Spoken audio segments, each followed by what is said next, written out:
you see what I see?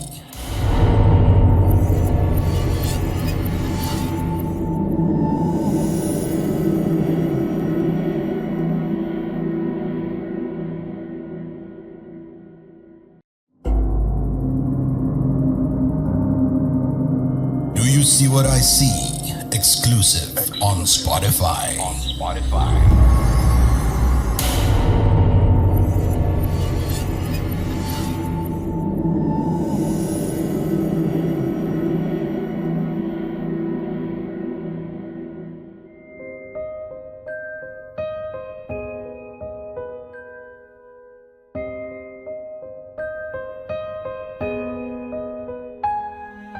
Assalamualaikum warga desa Sukawati. Saya Bunga dan ini adalah kisah nyata saya. Pernah suatu tahun ketika sedang dalam keadaan yang benar-benar tidak baik-baik saja, baik itu dari segi finansial dan kesehatan, saya pernah jadi buruh angkut di sebuah pasar. Di sana saya punya cukup banyak kenalan, para pedagang, buruh angkut seperti saya, dan juga para penjual-penjual. Buruh angkut di pasar ini bermacam-macam. Ada yang masih sekolah, namun ada juga yang lebih sepuh usianya dari saya. Wanita sepuh itu selalu mengenakan baju Jawa lama serupa kain lurik-lurik berwarna coklat dan hitam. Tubuhnya kecil, ringkih, dengan wajah yang benar-benar baik dan ramah. Orang-orang memanggilnya dengan sebutan Mbah Ngatemi. Mbah Ngatemi jadi buruh angkut di pasar sejak suaminya meninggal dunia.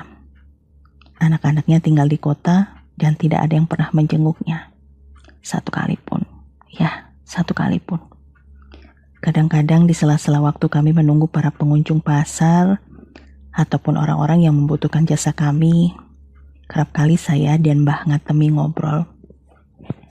Katanya ia kerap rindu sama anak-anak dan cucunya, tapi tidak berani buat memohon.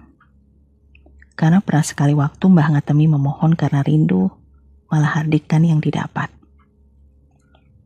Jadi sejak saat itu Mbah Ngatemi gak pernah lagi memohon anak-anaknya untuk pulang menjenguknya. Beberapa bulan saya mengenal Mbah Ngatemi, beliau ini ternyata sudah sakit-sakitan sejak dulu. Jadi saya kasih saran buat Mbah Ngatemi. Mbah, daripada angkut-angkut, kenapa ndak jualan sayur saja? Kalau sambil duduk itu kan ndak terlalu capek banget. Teman-teman yang lain juga setuju sama saran saya. Dan akhirnya Mbah Ngatemi jualan di depan salah satu bank swasta. Daerah itu biasa digunakan orang-orang buat jualan. Dalam artian gak cuman simbah aja yang jualan di sana. Tapi baru beberapa hari beliau berjualan, tempat itu jadi tempat yang kerap kali bersinggungan dengan para petugas dan sepertinya Simbah nggak tahu akan hal itu. Waktu saya sedang nganterin belanjaan ke becak, salah satu pelanggan saya, Mbah Ngatemi lagi riuh banget masukin karung-karungnya yang nampak ditarik-tarik oleh petugas. Jadi kenangan-kenangan ini sebenarnya agak buat saya miris dan sedih. Waktu itu keadaan payudara saya sedang sakit-sakitnya banget, tapi gak tega buat ngeliat Mbah Ngatemi yang ditarik-tarik sama petugas-petugas itu. Pedagang yang lain juga sibuk sama dagangan mereka dan petugas-petugas yang lain. Saya coba buat bantuin Mbah Ngatemi. Saya bilang sama petugas-petugas itu, "Iya mas, iya, kami nanti pindah dari sini. Tapi jangan dibawa, tolong jangan dibawa barang dagangannya." Saya melihat Mbah Ngatemi itu sudah berkeringat, sudah pucat. Mungkin itu kali pertama Simbah berurusan dengan petugas.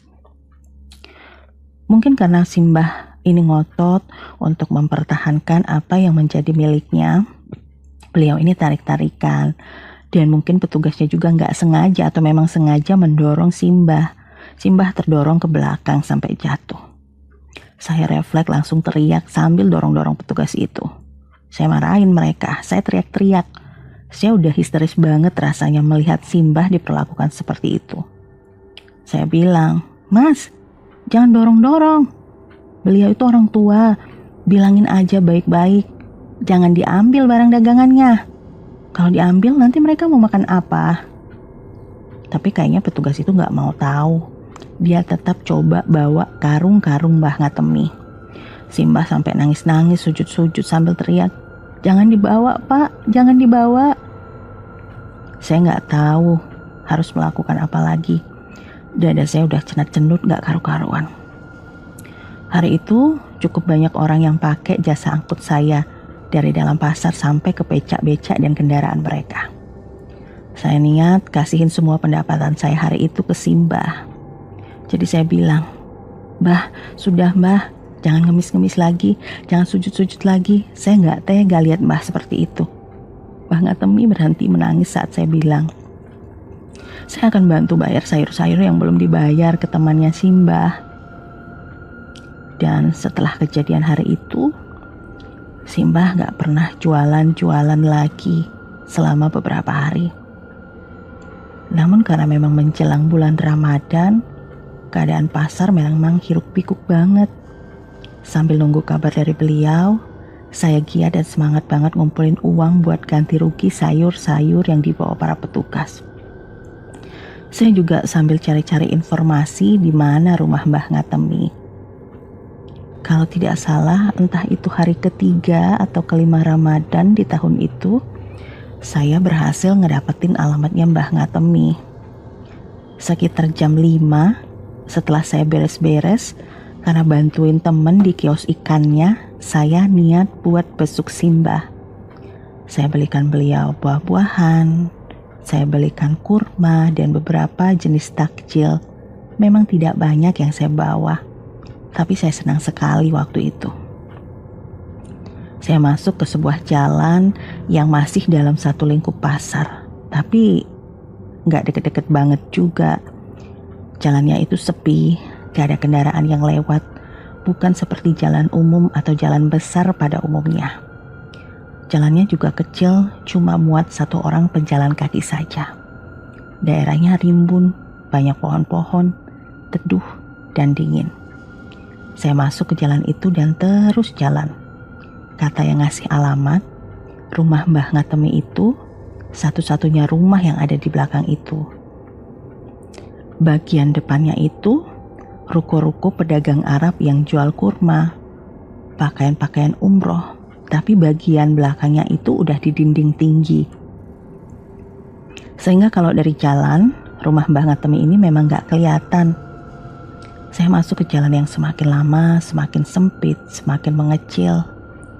Ada beberapa rumah yang terlihat jendelanya itu sudah roboh, atap-atapnya sudah bolong, dan dinding-dindingnya itu sudah retak. Di sana juga ada beberapa rumah yang dindingnya sudah berlumut. Ada juga yang bekas kebanjirannya itu masih terlihat jelas. Namun, memang ada satu rumah yang istilahnya lebih layak dan lebih baik daripada rumah-rumah yang saya lihat. Saya ingat juga yang kasih alamat bilang kalau rumahnya Mbah Ngatemi itu cat rumahnya warna hijau lumut. Di situ nggak ada catnya yang warna hijau lumut. Saya ngelihatnya ada rumah yang sudah berlumut, tapi memang masih ada atapnya, masih ada jendelanya. Saya panggil-panggil nama Mbah Ngatemi, saya ucap salam, saya tunggu di situ cukup lama. "Assalamualaikum, Mbah Ngatemi." Saya memanggil beberapa kali. Sampai ucapan saya yang ketiga kali, saya mendengar suara wanita tua yang sedang batuk-batuk. Saat itu pintu rumah Mbah Ngatemi berderit. Tapi gak ada terdengar suara kunci pintu yang diputar atau suara sesuatu yang dibuka. Pintu langsung berderit begitu saja. Mbah Ngatemi nampak keluar dari kamar. Namun cuma berdiri beberapa meter dari pintu. Beliau tidak memakai baju lurik hitam coklat yang biasa dipakai ketika di pasar. Baju yang beliau gunakan waktu itu semacam kebaya putih brokat dengan bawahan seperti kain mukena warna putih. Saya pikir si Mbah habis beres wirid atau lagi siap-siap mau maghriban. Pintu terbuka lebar-lebar tanpa disentuh dan beliau tidak mempersilahkan saya masuk. Saya bingung, Mau masuk gak dipersilahkan masuk, tapi udah sore banget. Saat saya hendak masuk ke rumah itu, baru akan melangkah lebih dekat ke arah pintu, si Mbah malah masuk kembali ke kamarnya. Pikir saya apa beliau ini mau ganti kain atau gimana. Lalu saya mulai panggil-panggil lagi. Mbah Ngatemi, ini saya, Bunga. Saya ngebawain si Mbah takjil. Si Mbah puasa kan? Gak ada sahutan.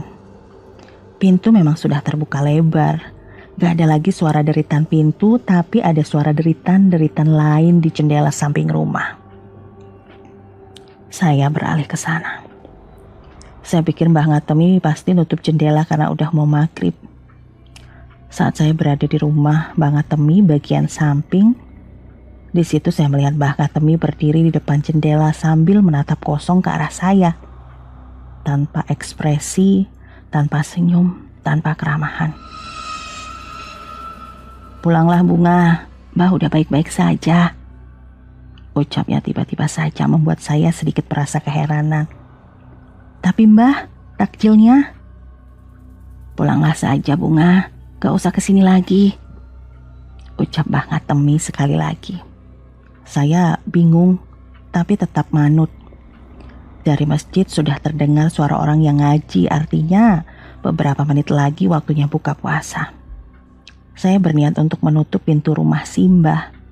Mungkin Mbah Ngatemi sedang gak enak badan atau memang lagi gak kepengen diganggu. Saat saya berniat untuk menutup pintu rumah Mbah Ngatemi dan meletakkan takjil di atas meja, saya kan baru masuk beberapa langkah, sekitar 2 atau 3 langkah. Saya cukup terkejut melihat rumah Mbah Ngatemi yang bisa dibilang sudah kayak gak dihuni orang selama berhari-hari. Rumahnya berbau pengap, ada aroma kapur barus, kursi meja dari kayu terasa nelangsa dalam pandangan mata saya. Tapi mungkin karena rumahnya itu sudah tua, jadi terlihat seperti ini. Akhirnya saya keluar, dan sepanjang jalan setapak keluar dari rumah Mbah Ngatemi menuju jalan besar, tak kenapa saya merinding banget. Waktu pergi saya nggak ditemenin angin-angin yang aneh. Kenapa saya bilang aneh? Ya karena anginnya itu dingin. Bukan angin musim dingin ataupun angin musim hujan. Beda rasanya. Dan di sana bulu kuduk saya merinding terus. Malam harinya, sekitar 12:30 malam, saya bangun. Saya sholat malam dulu sebelum berangkat ke pasar.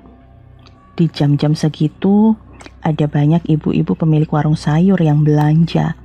Dan biasanya mereka minta bantuan buat angkut-angkut barang dagangan mereka ke beca atau motor. Saya sudah siapkan menu sahuran telur, kecap, teh, gula, dan sebagainya itu sudah saya siapkan di atas meja.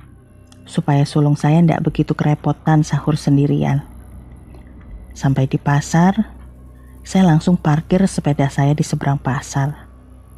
Di seberang pasar ada semacam rumah sakit tua yang direnovasi, tapi nggak selesai dibangun. Jadi bangunan itu terbengkalai. Tak jauh dari saya parkir sepeda, ada Mbah Ngatemi, udah siap, pakai mukena putih. Saya nggak mau ganggu beliau, jadi saya nyebrang jalan. Pas belum benar-benar sampai di pasar, saya sempat nengok ke tempat parkir itu. Saya pikir Mbah Ngatemi ini nggak sempat sholat tahajud mungkin di rumah, jadi sholat tahajud di sini. Pas saya coba lihat-lihat lagi, Mbah Ngatemi udah nggak ada lagi di tempatnya. Udahlah, saya langsung masuk ke dalam pasar. Setelah beberapa kali bolak-balik nganter barang langganan, akhirnya udah dekat waktu sahur. Saya mampir ke warung yang menjual menu untuk sahur. Di situ sambil celingak-celinguk. Terus si ibu yang punya warteg nanya ke saya, "Neng Bunga cari siapa?" "Anu Bu, mau ngajak sahur Mbah Ngatemi." Ibu itu kayak kaget banget. Lalu beliau bisik-bisik sama saya, "Emang Neng Bunga gak tahu Mbah Ngatemi itu gak ada?" Saya gak ngerti maksud gak ada itu apa. Saya pikir Mbah Ngatemi gak jualan. Jadi saya jawab si ibunya, Ada kok, lagi sholat di tempat parkir depan, pakai mukena, lengkap. Saya celingak-celingu di beberapa kios yang berseberangan dari warteg. Ada kios telur.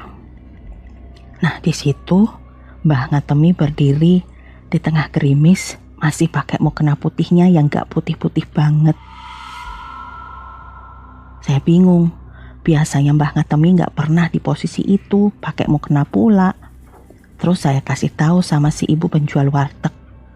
Nah, itu Mbah Ngatemi. Tapi ngapain ya si Mbah di depan warung telurnya Ko Amin? Si ibu malah tambah bingung. Terus wajah saya itu diusap-usap sama ibu pemilik warteg itu. Istighfar Neng Bunga, istighfar. Kamu kalau gak kuat puasa, gak usah puasa dulu. Jangan ngelindur, jangan nakut-nakutin. Kebanyakan minum obat dari rumah sakit kamu ini. Saya jadi bingung. Seorang buruh angkut lainnya datang. Anak laki-laki sekitar usia belasan tahun duduk di sebelah saya. Teh Bunga, traktir ya. Aku sepi banget malam ini, ucap anak laki-laki itu. Sebut saja namanya Herman. Ya udah Herman, kalau mau makan, makan aja. Kalau mau minum, minum aja. Saya masih melihat ke arah depan warung telur Ko Amin.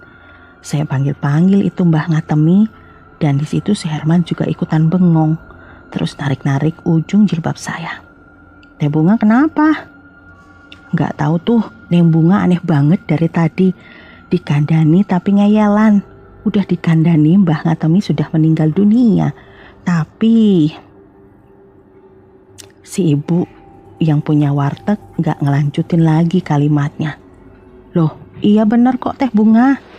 Teh Bunga gak tahu ya kabarnya. Masa sih? Lalu yang ada di sana itu siapa? Saya menunjuk ke arah warung telur Ko Amin dengan ibu jari saya.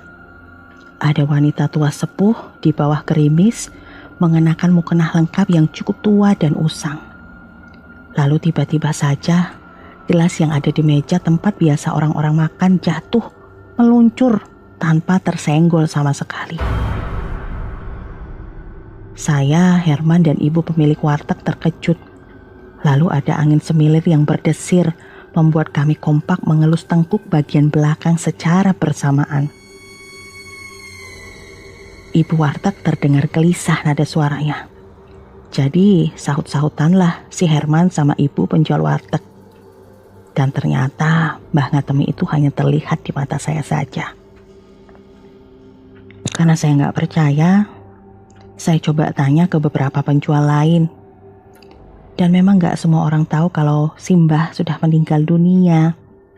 Bahkan teman Simbah, tempat biasa beliau mengambil sayur, gak tahu kalau Simbah sudah meninggal dunia. Pengalaman ini mungkin gak begitu horor dan gak menakutkan banget bagi beberapa orang. Tapi menurut saya kehidupan Simbah menakutkan. Tua, sendirian, meninggal sendirian, tanpa ditemani oleh anak-anak yang ia besarkan, yang ia sayang seumur hidupnya. Saya jadi was-was. Apakah nanti saya akan seperti itu? Apakah nanti ketika akan meninggal, saya akan sendirian? Di mana anak-anak sudah memiliki kehidupan dan kebahagiaan yang baru. Tapi kalau memikirkan hal yang seperti itu, gak ada habisnya. Saya mau pegang kata-kata Mbah Ngatemi saja. Berusaha yang baik, berdoa yang baik, berkata-kata yang baik, terus berbuat baik, karena Allah itu maha baik. Hatur nuhun warga desa Sukawati, sehat dan bahagia selalu ya. Oh ya, jangan kaget ya kalau tiba-tiba saya minta izin buat DM dan kasih tahu jualanan saya. Insya Allah saya nggak nipu, saya amanah kok. Terima kasih banyak.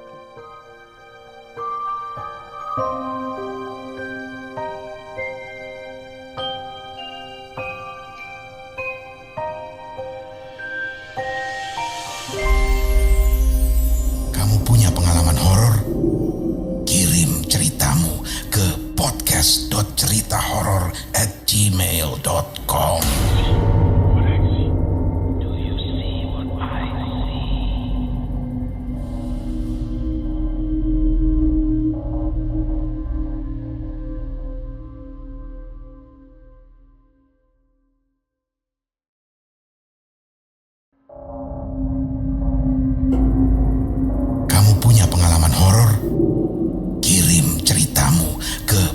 podcast.ceritahoror@gmail.com.